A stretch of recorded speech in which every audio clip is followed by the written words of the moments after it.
All right, thank you all for coming. Was hoping that we get some better attendance, but we had to cancel last week due to the weather. The snow kind of put a hamper on our meeting. I know we had publicized the meeting. We get the message out there, and we really want to get to know the community. So thank you all for showing up. For those that did show up, I just want to make a couple announcements of people that are present, and I want to thank you for being here. We'll start off with the alders. We got Randy Udell, that's present. We got Dave Herbst, that's present. Thank you for coming. I don't see Joe. I don't know if Joe Maldonado was coming or not, but just wanted to, extend it, especially for the elders of the district. We have one representative from the Police and Fire Commission, Commissioner Brian Russell. Thank you for attending. And I really want to thank Allison Burke, who's from Swan Creek. Allison has been helping us with our community meetings. She's from Swan Creek. We had a shots fired incident that led for several weeks over in the Swan Creek area, and the level of attendance at that community meeting was phenomenal. The attention that was placed on it by the community was great. I can't thank you enough, Allison, for bringing the people together, and I hope that as these community meetings occur, that we continue to have that relationship with you, and we can get some of your knowledge from your experience to get these things to grow. Present here from the Fitchburg Police Department is myself, Al Morales. I'm your chief for the city of Fitchburg. I also have Lieutenant Ed Hartwick, known as Ned, and Ariana Ridgely, Sergeant Ariana Ridgely, who you're going to see more and more often at these meetings as we grow. Our goal, what is our goal in these community meetings, is to connect with the community. Post-COVID, we all know that there's been a separation. We're told to stay away from you, you're told to stay away from people, social distancing, so on and so forth.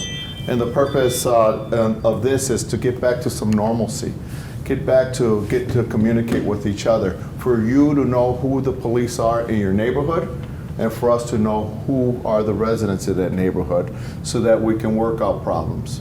True community-oriented policing is problem solving that doesn't just entail the police.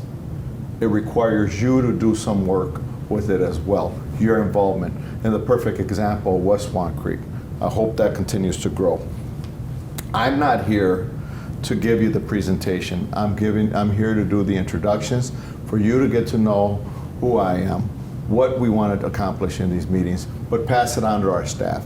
Because the staff is the people that you're going to see out on the street on a day-to-day basis, faces like Sergeant Ariana Ridgely, and hopefully as we get back to our staffing levels, that we can have officers out there that are going to run these meetings for you to actually get to know them one-on-one, to actually have a contact information so that when problems are occurring and you want an answer, this is how we can work together. You should know your Fitchburg Police Department. I'm happy and I'm proud to be a part of it. I came in, I'm an outsider, and I was very happy to see how this organization operates. Happy to see the people, the level of enthusiasm, the energy is awesome, and there's great people here.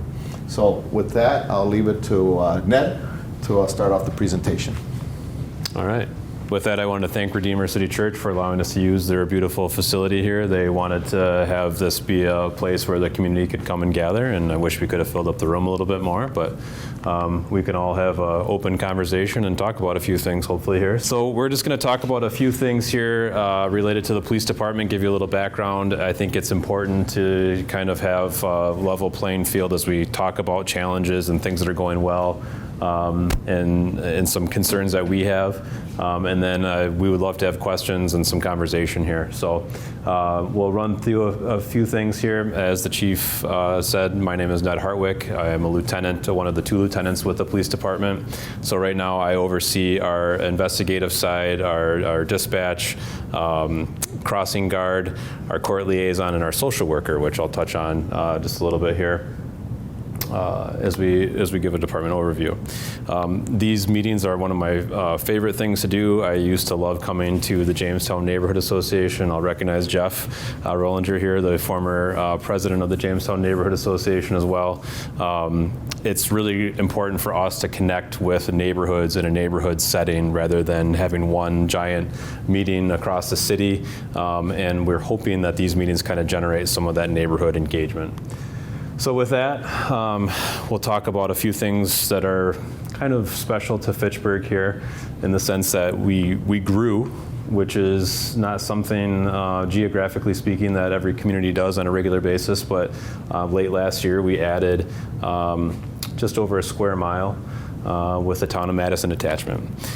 In response to that attachment, what we did, and the reason why we call this a police district meeting, is we have divided the city up into 4 districts with a couple of things in mind: population and call for service volume. So we're here tonight talking about the West District, which is in the far northwest corner of the city, and you can see is much smaller than the Central and East Districts, and that's primarily because of population and some business buildup that drives some call for service volume. So we have 4 police districts. The idea is that we assign an officer, at least one officer to each district on every shift, so that we are able to have an officer in that area if something were to happen.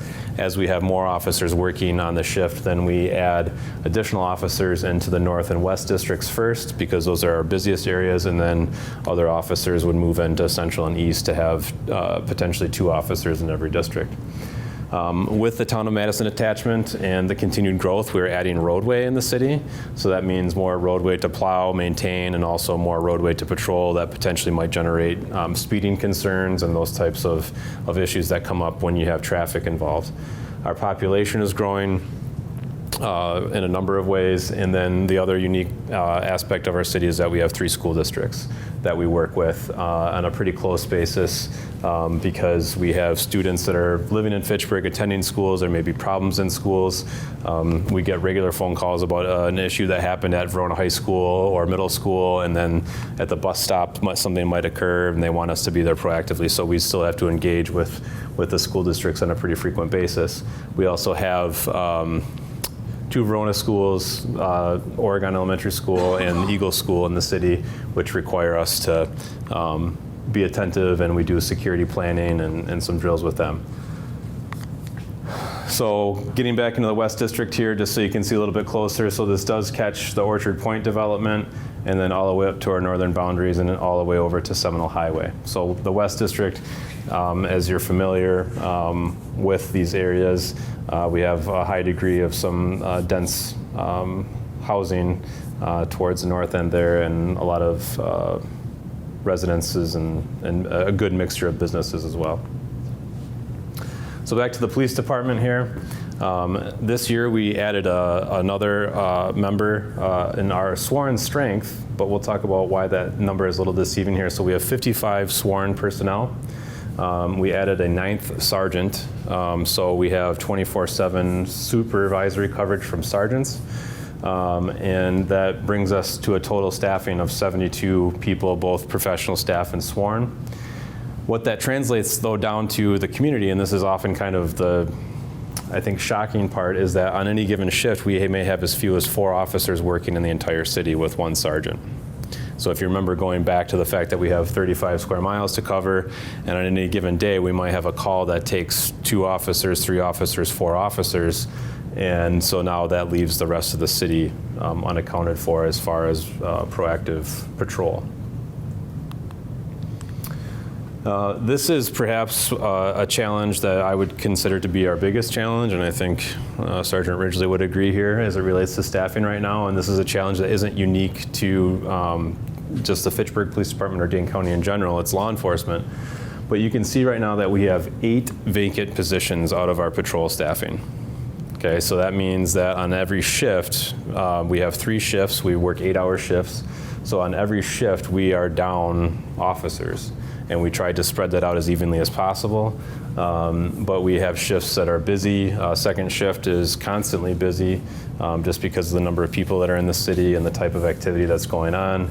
The night shift tends to be a little less busy just because of the fact most people are hopefully sleeping, and we don't have a vibrant nightlife in the city, so that tends to be a little less busy. But that number right there has the potential to grow. We have some competition within Dane County of other agencies that are paying very large amounts of money compared to what we're paying to get officers from other agencies, so a lateral transfer.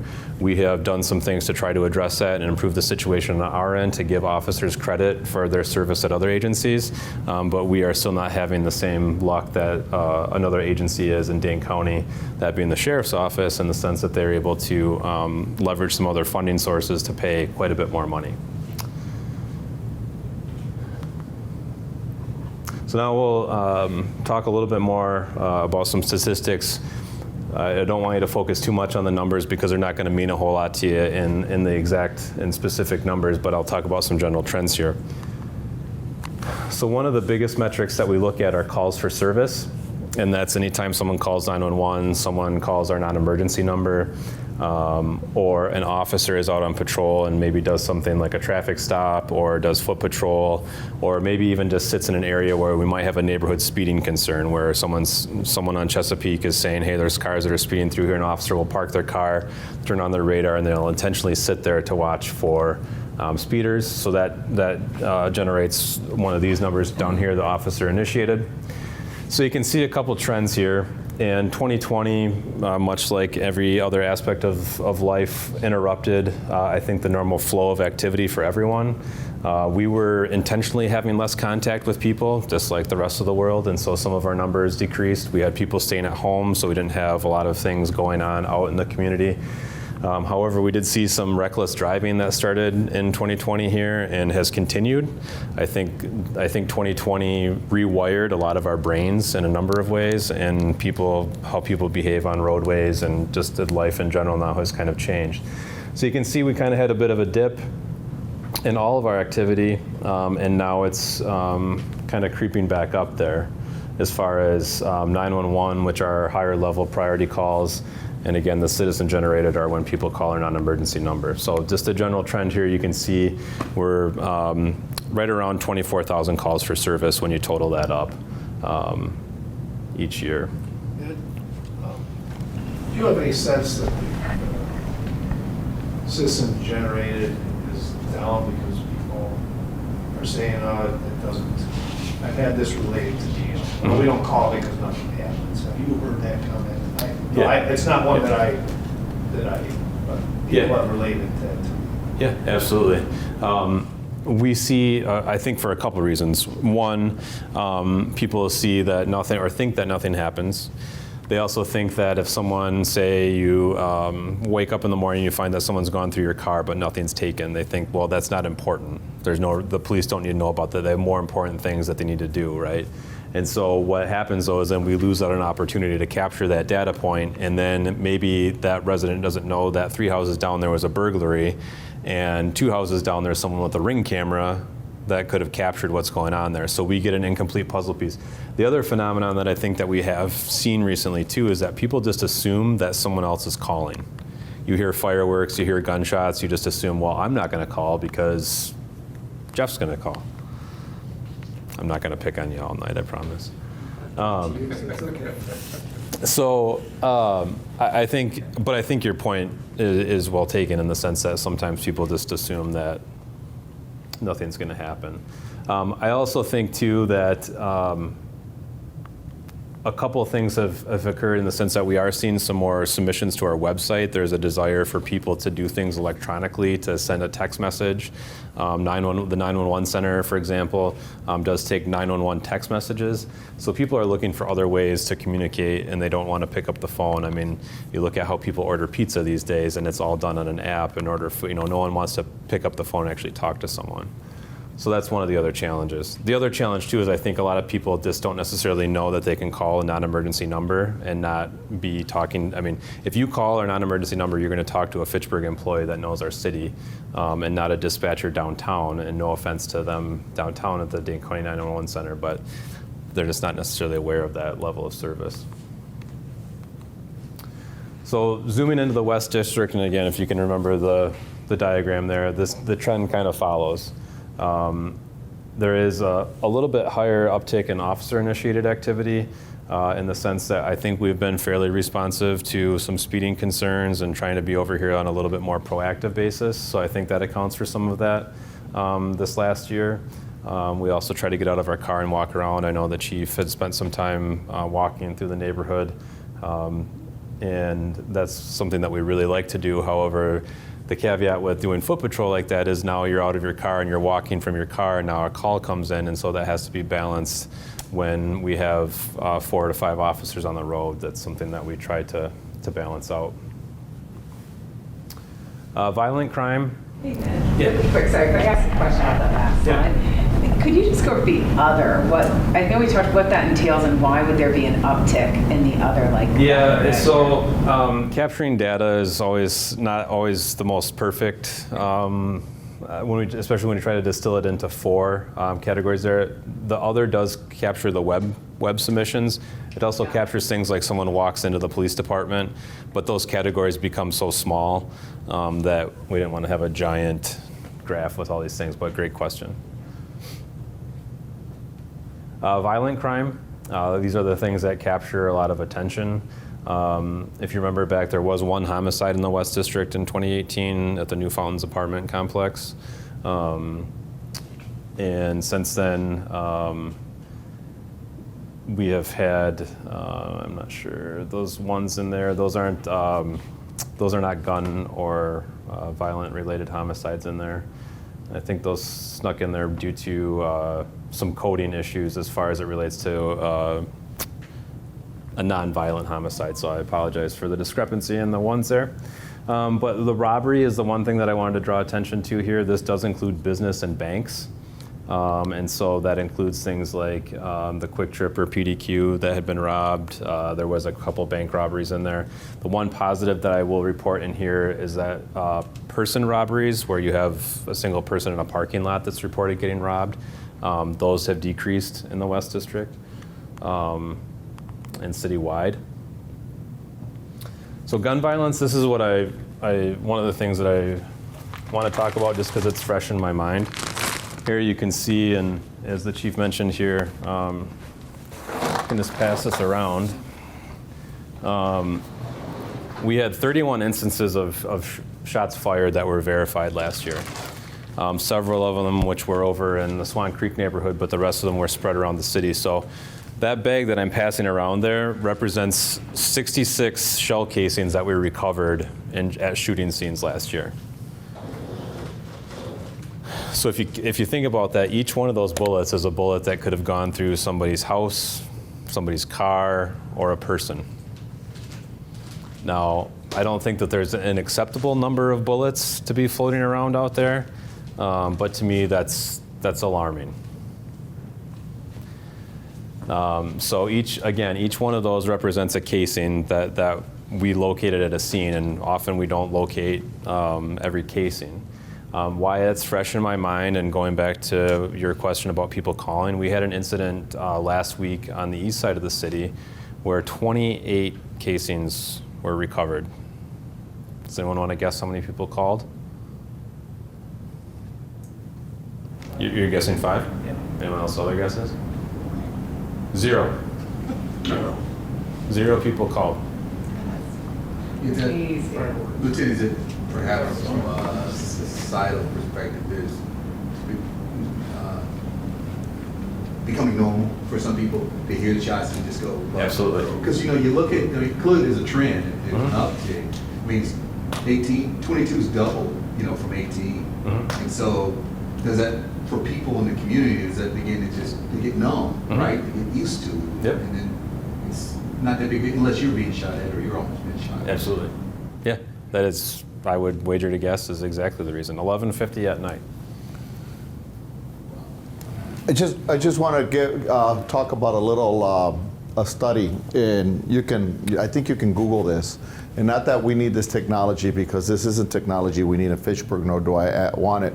But there was a question brought up, why don't people call the police?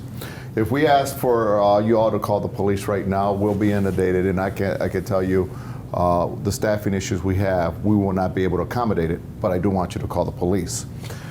This is going to be a little bit of an anomaly, and the anomaly is going to be from the incidents that occurred at Swan Creek, where some subjects were, I don't know what you want to call it, but they're firing their weapons off in a hunting area. They were doing it illegally, and some houses were struck, and it took a span within a period of several weeks. Was it a month?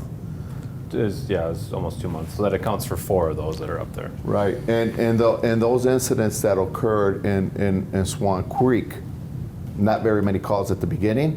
We got inundated with calls at the end, but the escalation of the calls helped us find out what was going on there. So we're able to come to a resolution, and that was based on why the purposes of these meetings is having that communication between the neighborhood and the police. The study I want to talk about is in cities where there's technologies that detect shots fired. The studies will show that in these neighborhoods, people don't call. They may become callous to the sound of shots fired, or it may be something like you're saying, it's almost like, why are we calling? We don't believe nobody's coming, or whatever the reason may be, or somebody else is calling. But as soon as you really see, or somebody knocks on your door and says, did you hear the shots fired? Or that simple response from the police, when the public realizes that you are doing something, such as the scenario here in Swan Creek, the level of calls will pick up. And that's what that technology has shown in other cities, is your call volume on those incidents, nobody's really calling, but as soon as there is an interest in that, you'll see the number of calls skyrocket. That's the purposes of some of these meetings, is to show when are we going to call, why do we want to call, and the purpose of that. Because if you keep thinking on the next person who's going to call, and you can go to studies all the way down to the 70s and before that of incidents that have occurred in New York City. I'm sure some of us have heard those stories in school and colleges, some of the studies where a person's raped in the park right in the center of New York City, and nobody called because you thought the next person was going to call. Those studies continue to happen, and unless we have these meetings and have that attention brought to them, will you get that attention that we need from the community? Thank you. So, following up, to your point, in several of the most recent shots fired incidents are all in that same area, and so I think that's really being amplified right now on the east side of the city, where you're seeing folks that are not typically calling us. So that's one of the things that we tried to do to normalize that response, is the following morning going around knocking on doors. And interestingly enough, to build on what the chief brought up here, we knocked on a few doors didn't answer, but within a couple hours, people came home from work and said, oh, my neighbor heard that, or my neighbor told me that you came and knocked on my door. I want to talk to you because I saw something too. So then word spreads within an apartment building, and people are understanding that, we're responsive and we're actually going to take your information. And every little piece, going back to the point about the Ring doorbell, every little piece helps. People just don't realize necessarily that one person may have seen one fact or a piece of evidence, one person might see something else. So we really want to encourage folks to call us, and we can determine and triage, what's going to be helpful, and it might just be the thing that tips the scales. So thank you for your questions. Looking at violent crime in the West District, we had the one homicide here, and I think this would explain it here. So I think this is leveled out now. West District, we've had the one homicide at New Fountains, and again, the trend of robbery decreasing. The aggravated assault is a number that's decreased as well. So as far as violent crime, things are trending in a better direction here in the West District. Property crime citywide. One topic that has touched many lives in homes in Dane County is property crime and burglaries and stolen autos. We saw a very alarming uptick in auto theft starting in late 2017, early 2018, and it picked up. Years ago, 2010, we had 5 or 6 stolen cars, and then we easily get up into 75 stolen cars in no time. And so that has become a trend county-wide. And you can see it's a little distorted here by larceny. So larceny is any theft activity that includes retail theft. That number is decreasing. That also includes when someone comes in and takes your wallet from your car. That would be considered a larceny in this category here. The one alarming trend that I think has kind of slowed through a lot of collaborative work is the burglary number here. So we went from 86 in 2021 down to 45. The majority of those are burglaries to occupied homes, and most of those were occurring overnight. And I think we can all agree that that has the highest potential for danger and a negative outcome for everyone involved in that situation. We had a number of people throughout Dane County and in Fitchburg included that expressed that they were buying guns. They were going to make sure their guns were loaded, and that if someone, a teenager included, came into their house in the middle of the night, that they were going to use that gun regardless of what the situation really was. So we were very concerned. There have been instances throughout Dane County where shots have been exchanged between both suspects and homeowners. We actually got into a pursuit with 2 individuals who had exchanged gunfire out in Cross Plains. That individual then later ended up being federally prosecuted for gun crimes and was involved in some other significant activity. But the positive trend is that we have been able to work with other law enforcement agencies, with the state of Wisconsin Department of Corrections, with their youth corrections program, and to really collaborate and exchange information so that some more positive outcomes can be had with especially some of the youth that are involved in this activity. Similar trend, however, in the West District, you look and you can see that the burglary number was really high in 2020. It's still fairly high. That also includes entries into garages. And I know for a while there was a trend where people were going into garages and taking bicycles. We ended up making some arrests in that instance as well. And so it's a trend and a number that I'd like to get a little bit lower over here. Auto thefts also picked back up. I think everyone probably at some point heard the news circulating around with the Kias and the Hyundais. And I know that the West District in particular along King James Way was hit on a couple mornings with attempted thefts, and they figured out how to bypass the system, and they can basically hotwire a car, which is something you don't see very often.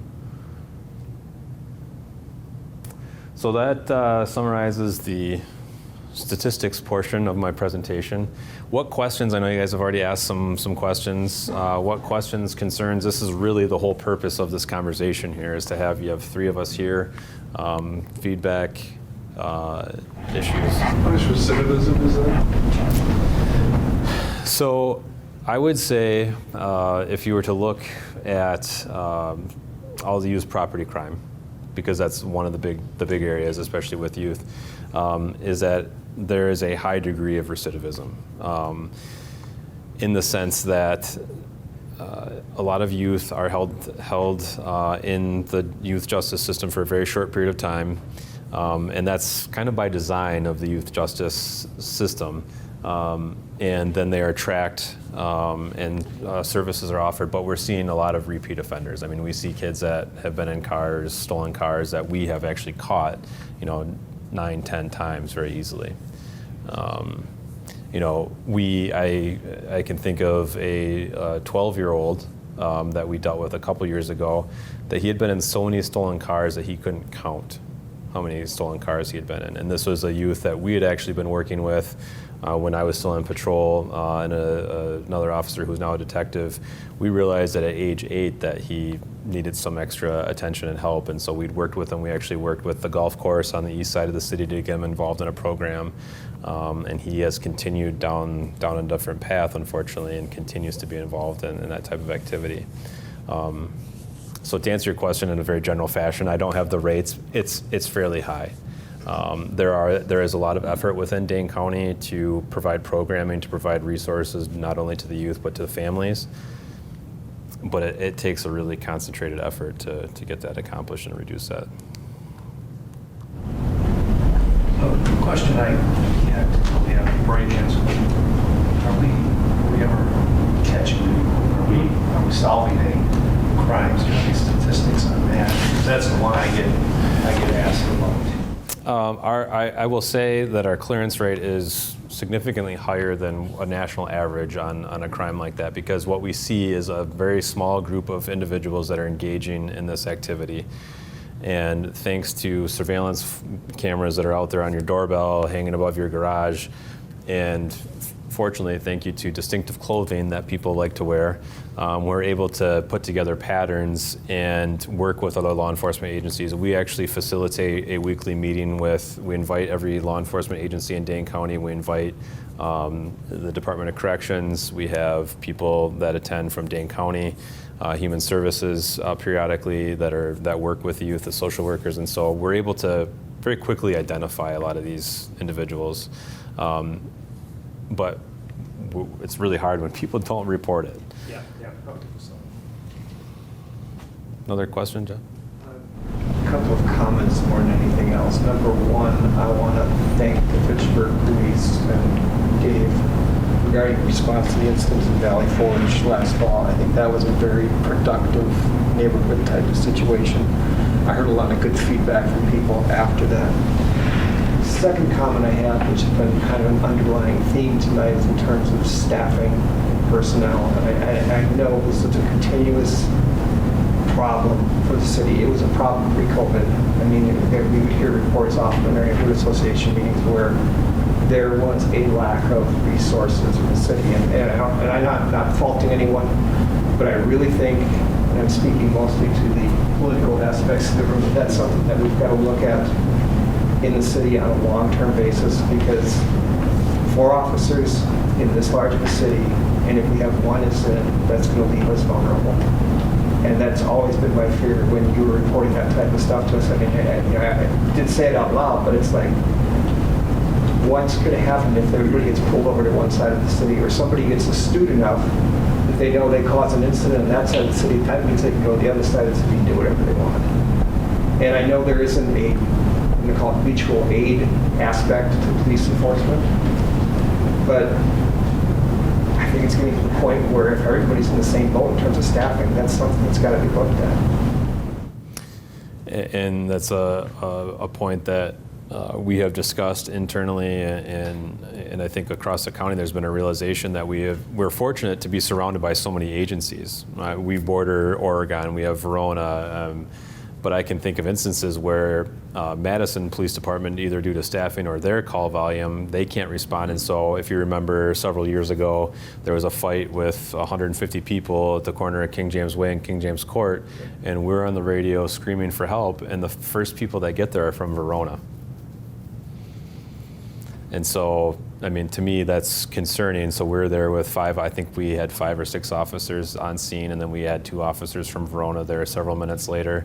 But we're surrounded by a department or by a jurisdiction that has a much larger police force, but they are spread thin, the county is spread thin, and so we do find ourselves in that situation. And Sergeant Ridgely can probably speak to working on second shift when there's something going on in one part of the county that pulls a large number of people that direction, and it's kind of like watching a youth soccer game where everyone's kind of chasing the soccer ball and a large swath of the field's left unprotected. That staffing issue, though, isn't just confined to Dane County. I mean, this is a nationwide problem as well, at least from my reading, right? Correct.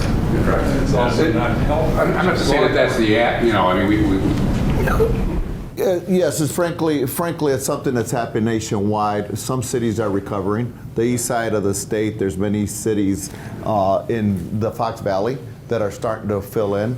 Waukesha County starting to fill in with their officers, and there's some cities that are still struggling. There's areas here. Part of what's going on with Fitchburg, and I will probably include Sun Prairie as part of that, is they're growing cities. Yeah. So we're not only struggling with staffing, but you're also struggling with a growing city that has a large geographical area. So I'll speak on behalf of Fitchburg. You got 34 square miles. So you got to look at staffing that area and being prepared. And there's nobody to push blame. We're not looking at pushing blame. How do we get here? It's a growing city, but it's a growing pain that we have in the city, and we have to, we have to start looking for that. One thing I also want to talk about is mutual aid. Mutual aid is there for an emergency. It's not to supplant day-to-day activity. So when we're talking about day-to-day activities, if I have, and we have several apartments here in the city of Fitchburg, when you have an apartment, that's a condensed area for people. You're not going to send one officer in there. And if we're on a minimum staffing day, that can consume your shift. And that's one area, one apartment building in a 34 square mile area. So you have to take that piece into consideration. There's a lot of things we want to do here in the city of Fitchburg. We want to prepare for its growth. You have a great police department, and you do have a great city. Realistically, you have low crime. But like speaking with Ally, you want to keep it that way. And you don't want to let these things get out of hand. There's some things we're doing strategically to deal with some of the problems that we're having. We're using some technology. We're working with some systems, and we're very successful with that. But at the same time, you don't want to let it get out of control and get to that tipping point where now it's hard to recover from. I'm very happy to be here. There's a lot of great things going on here. We have to just start planning ahead and be strategic about it. Yeah, and again, my comment was not meant to be a disparagement of the police department in any way, shape, or form. It's just that this has been a consistent theme going back to 2008, 2007 when I took over the neighborhood association. It's just, there's not enough people. And I swallow hard sometimes when I read some of the stuff that Ned puts out as a release. It's like, okay, how many people were working on that while other stuff was going on in the city? You know, and Randy, I know the resources for the city are stretched to the max. Mm-hmm. But something's got to give, something's got to change. We've got to reprioritize as a city where we want to put our resources. You know, and there are some very worthy things that come before the city that are asking for funding or require funding, but there's some basic fundamental needs that got to get addressed. And policing is one of them, in some way, shape, or form. And as I said, I very much appreciated that meeting you guys held for the Valley Fortunes, and I'm going to call it that, the drinking party. I would be happy personally to help you guys do some other types of events like that. Maybe there's just mini neighborhood types of things back in that park shelter during the summer, just to get people there. People don't come unless there's an issue. You know, Valley Fortunes is an easy thing to get people in the door for. But I think if we created enough positive vibe and enough positive communication within the group, and we tried to do that with Neighborhood Solution, but it fell apart, I think we could get people to those types of events if we wanted to do it. And that's one of the things that we're really trying to maybe foster with these meetings, to push that information out. It takes more than people being concerned about one particular issue to drive that continued interest. But while it starts with a public safety concern, what really we should be building is a more connected community. I bring this up in nearly every topic, or nearly every meeting as just a separate topic here, but we're so connected with our phones and with Nextdoor and all of these things, but we're not really connected, right? We don't know our neighbors' names. We recognize their car, and that generally they leave at a certain time in the morning, but we don't necessarily know these individuals and how to get a hold of them if there's an emergency or if their garage door is open. And to me, living in a neighborhood where I've gone out of my way to try to, we had a neighborhood block party for the first time last year, it makes the neighborhood a more enjoyable place to be, in my opinion. And in that sense, and I know Alder Herbst has been very active with the community garden over here and trying to get some people focused on something to bring people together when there's not a crisis. Because then when there is a crisis, then it makes it that much easier to say, hey, you can help with something, you know, here's what's really going on. I'm gonna share this information so that things don't, you know, get even further out of hand. And sometimes in an ideal world, maybe even solve a problem before the police even need to get called. You know, I know this child's parents, and I can call them and take care of this, and we don't have to get people involved. And I think that's what we're really trying to drive at. To the point about staffing, the one thing that I was going to talk about here with things that we're doing differently, and the chief was kind of touching on this, is last year we were getting up to full staff, and we were able to add a neighborhood officer position. Now, we joked that his neighborhood was the entire city of Fitchburg.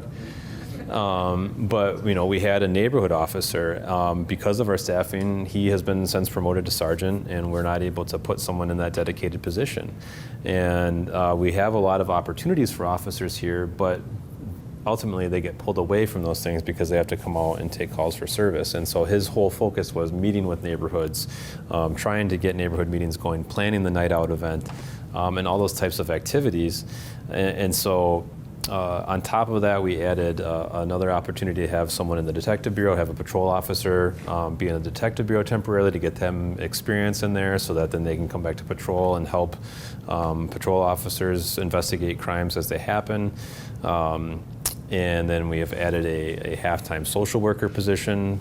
Sarah Folkers from the senior center is with us half-time. So she's able to address, we have an individual who calls 10 times a day? At least. So that's taking our time, and that engages a number of other community stakeholders and service providers that we're having to manage with and manage that time.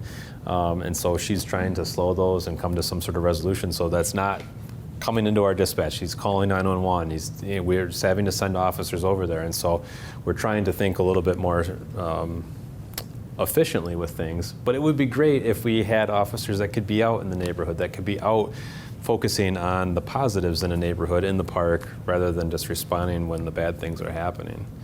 So that's what we're really trying to aim for. Along with that, I think as we talk about the staffing thing, the one thing that we can't fall victim to is changing our standards. I think there's a quick jump to fill bodies or fill positions with any body. We had police officer interviews today, and so we're trying to fill those positions, but we can't compromise on our standards. Nothing good is going to happen when we hire people just to hire people. It's going to create problems for everyone. And so it is a challenge to find qualified applicants who are interested in putting themselves out there to the community and in a challenging profession, no matter where you're at, and become involved in the field. Right. And even on staffing, when we're looking at what we're struggling with now, this is a minimum of a 2-year process just to get back to it. You go from the hiring process and just throwing a number out there. Any number, we could just use 25 people. 25 people apply to be a police officer for the city of Fitchburg. About half of them will make it to the second phase. After the second phase, you select probably, let's just say, another half of that, maybe a little more. Let's just say 8 out of 12, and you're probably going to have 3 solid people that'll go through the academy and still have to pass the academy and field training, and sometimes you're down to 1. And that's what we've experienced. We've had an open enrollment process all year round, and we've been able to come up with maybe 2 or 3 at a time from these lists of anywhere from 25 to 85. And you're still coming down with a very small list of people that are making it through. And that's unfortunate. But the checks and measures are there. We can't lower our standards. If we lower our standards, you start seeing what happens out throughout other areas of the country when you do that, or you miss something in the background. The biggest risk management piece in a hiring process is the background. You can't go chintzy on that. Yes, sir. So Chief, what qualifications are required? And where I'm going with the business I'm in, our critical resource was line, and work on lines, and we couldn't find anyone. And I used to tell our executives, I said, you have to get into the high schools and present this, to the freshmen every year, as a career, talking about it. And we thought about that, in our high schools, if you'd like to, please, these are the classes you need to take. This is how you have to prepare yourself. Yeah, we're trying to get out into every avenue. I mean, we're even looking at programs. So we're getting out to the Future Quest, which goes after middle schoolers, to try to get out in front there to really start that process that, hey, this is a career that you can think about.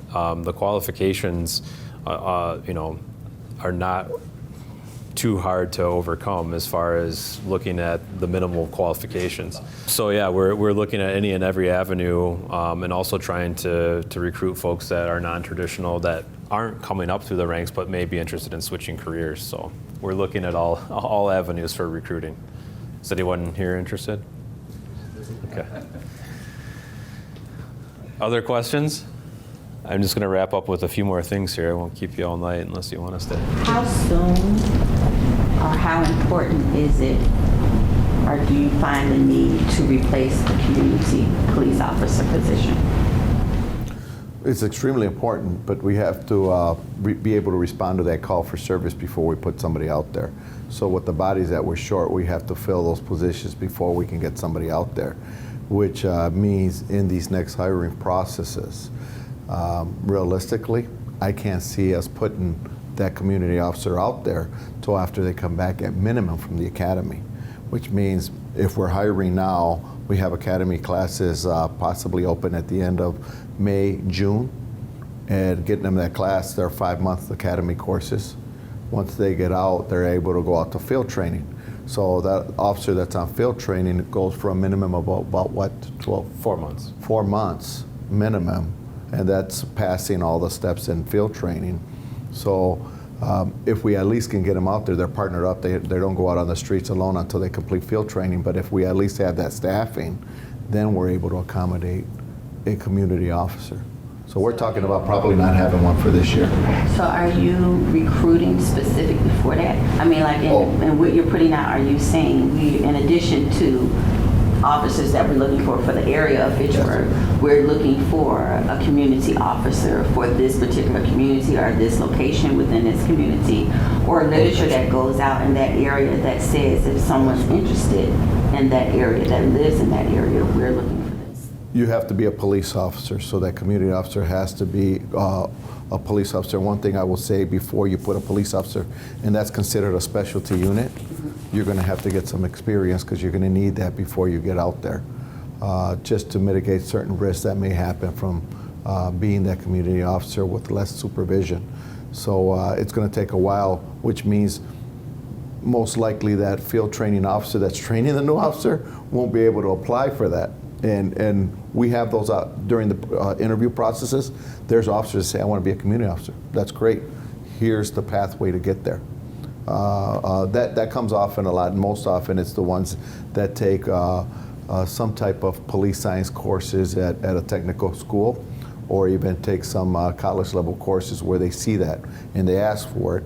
We show them the path, but they still have to go through that entry level police officer position. I came in as a conflict. I was privileged to help in the selection of the last the two candidates who presented were absolutely excellent.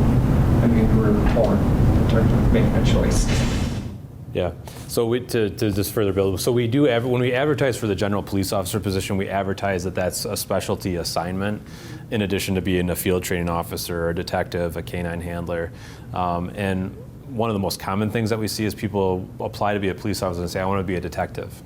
You know, they watch television, they say, I want to be a detective. And so we have to explain, in this line of work, you can't just jump right into being a detective. You have to have that baseline. And the same thing goes for the neighborhood officer, in the sense that we want them to know the job, know the department, so that they can take that base level and then become an expert and start building those connections. And one of the things that we asked them to do was to talk about their existing connections, what they had done when they were an officer, to already kind of foster some of that and demonstrate their ability to take the initiative, to be able to present information and communicate with people. One of the things that we are interested in doing is having a more neighborhood-focused kind of recruiting effort, and really working with people that are leaders in neighborhoods in various areas, faith leaders, anyone that has some power position in a neighborhood, to learn a little bit more about what it takes to be a police officer, the requirements and those types of things, so that they can advocate, you know, and say, hey, you're already stepping up in the neighborhood, you might not have considered this career, or maybe you're doing something else, but you might really be able to be a high functioning member of the police department. It's something that you should consider. So that's one area where we're looking to kind of, because of the folks that we have that work for the police department, very few of them have Fitchburg ties. long-standing Fitchburg ties or community ties. You have folks that come from all over the state and sometimes all over the country looking for a good job and a good area to raise a family, which we're fortunate to have, but it would be really nice to have folks that, have been brought up in the area and have some more ties. So that's one of the things that we're definitely trying to increase. I have a question with the comment you made earlier about the repetitive calls from one house, one home. I assume maybe that's behavior or mental health kind of related. So when you think, we've all seen the exact how COVID exaggerated the mental health situation in the country. So from a strategic perspective, you see going down a path where, and I know there's training out, crisis training and things like that for our officers. Do you see long-term going more that path, ensuring that officers are trained in such a way where they can go into homes and assess mental health situations? Or what I think is happening in Madison with the CARES program, a slightly different approach where you build up the capability to send, individuals into those situations that have more of the mental health training. So Diverting a call that would come in diverting the call that would go to one of your office and your patrol to train individuals to handle those types of situations. So there's a two-part answer there. So one of the things that we have tried to do is we've tried to get as many officers as possible through the CIT training that's put on through NAMI. So that's basically responding to an emergency crisis. Someone's having an emergency mental health crisis. Where we're seeing the repeat calls for service, though, are situations where it's not necessarily a crisis. It is just kind of an unmanaged situation that the person, for whatever reason, isn't connecting to the resources that are out there or their arranged care providers. So it really becomes a management issue of what's already going on. So we want everyone, or as many people as possible, to be trained in the emergency response. And I think ultimately long term, and I don't know, Chief, if you're aware of further conversations, but I know there had been some conversation about spreading that CARES model or a similar model throughout Dane County that would be accessible to any law enforcement agency or community that would be interested in that. And I don't see really any negative to that, but again, that turns into staffing, funding, and all those types of I did use issues. that, by the way. Yeah. Someone I think, Yep. possible spreading the cues. Right. The one thing I want to add is, my experience, it's more important to help communication and de-escalation because one thing that gives that false sense on what law enforcement is we go through constant training, retraining on a number of different topics. But at the end of the day, we're not a social worker and we're not a mental health expert.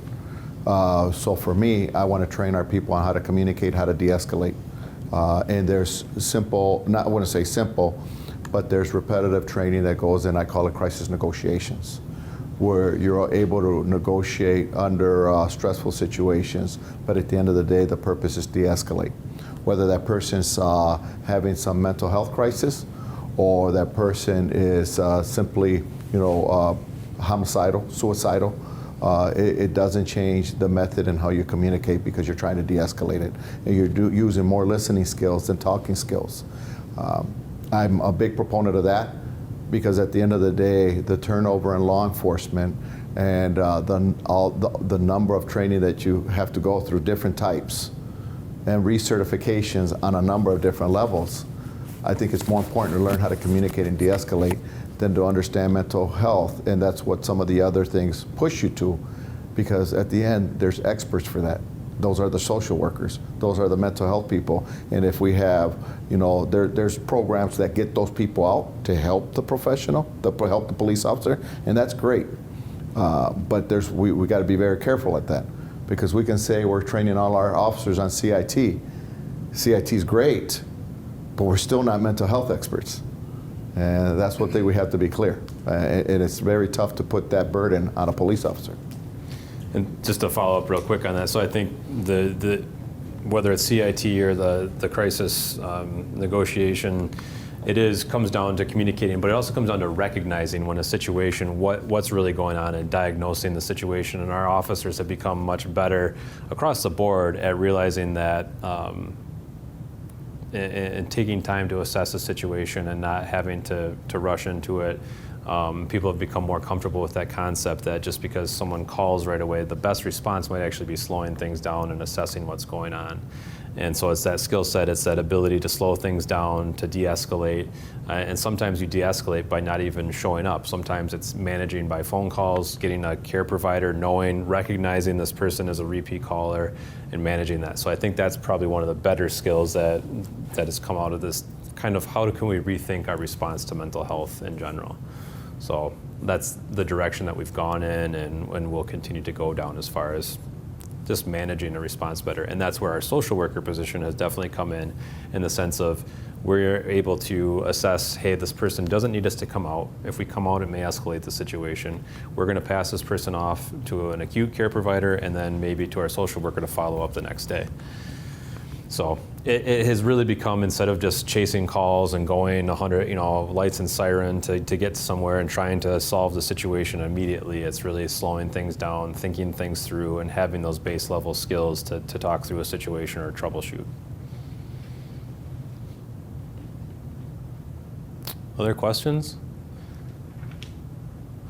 I can run through a few property crime prevention tips here, but I think everyone in this room is probably aware of most of them. I encourage everyone, for those of you watching on Fact TV, to program the phone number. We talked about the non-emergency number. It's a great resource if you have a question or if you think something is out of the ordinary. We really hope that people report it.